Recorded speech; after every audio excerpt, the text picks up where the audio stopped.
Yeah, an online sort of tutorial. I cut it myself.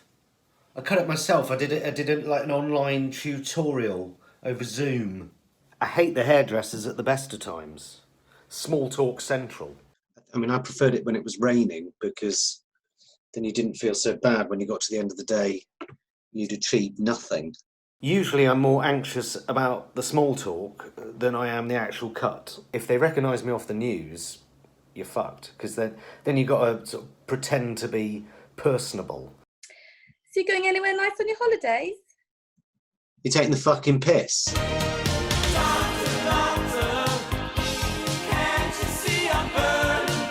You know, the daily press conferences that they do. I'm asking a question. Are you there? Fucking internet. I'm asking the Prime Minister a question today. Yeah, I'm here. Okay, yeah. Thank you. It's not a big day for me, Tim. It's just a haircut. Dick. I think these press briefings are suffering from the same old questions day in, day out. You know, from us, the same old bum-licking nonsense. You're letting them get away with spouting any old shit. Shoplifting is down, Rule Britannia, we're all in it together. It's bollocks. My favourite was from Dominic Raab a couple of days ago, where he said, there are different ways of counting deaths. No. Are they breathing or aren't they?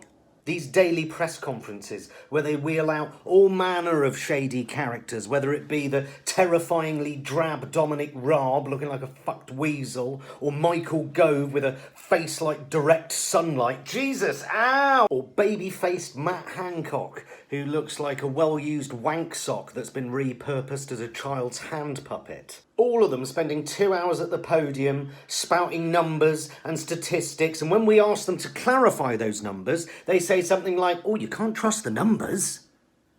Sometimes I find myself switching over to Tipping Point because my brain can't deal with that level of dementia. So I thought a good sort of punchy question could be, start off, polite, congratulate him on the birth of his son. Tomorrow, the Prime Minister is at the podium and I am asking the questions. One question. But, hey, sometimes in journalism, one question is all you need. Prime Minister, congratulations on successfully spoffing your inbred genetics to create a future hedge fund manager. How's your team of nannies coping with the sleepless nights? Congrats on not dying of coronavirus. How was your stay at Chequers? Polite. Seeing as you've recently taken advantage of statutory holiday, sick pay and paternity leave in the space of about 3 weeks, do you have any plans to reconsider your slow but steady dismantling of the welfare state? What's with all this suddenly giving a shit about the NHS bullshit? I'm sick of it. Well, there is a question in there. What's with all this bullshit is technically a question. No government has given a shit about the NHS since 1973. McKinsey.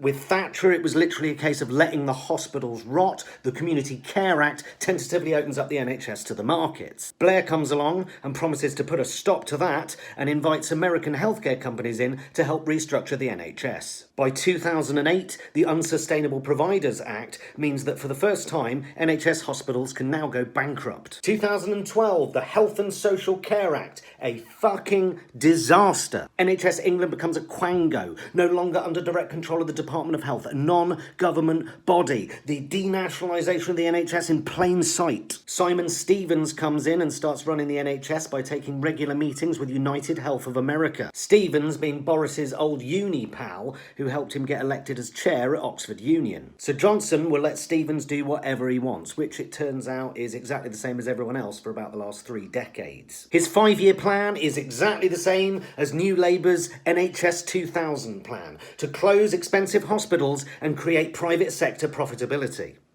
Tony Blair said he wanted the NHS to be a kite mark and a funding stream. And there you have it. A kite mark.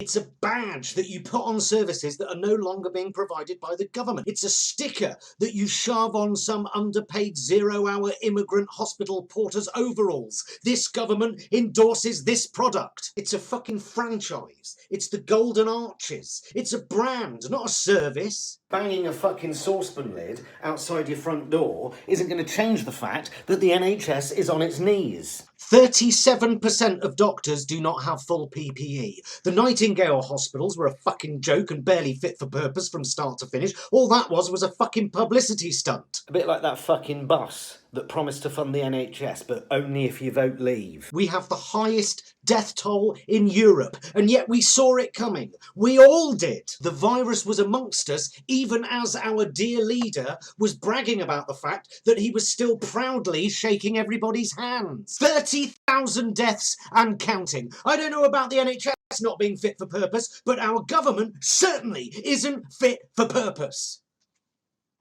What's my question? Prime Minister, so glad you made it out alive. Now, when will you and your cabinet of dangerously inept sixth formers be resigning? Listen to this. What about this, all right?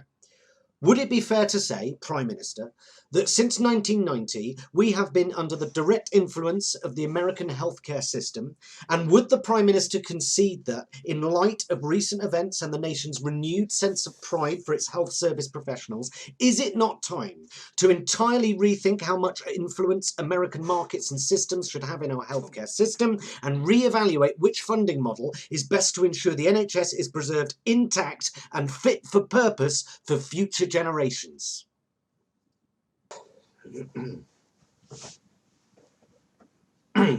Thank you.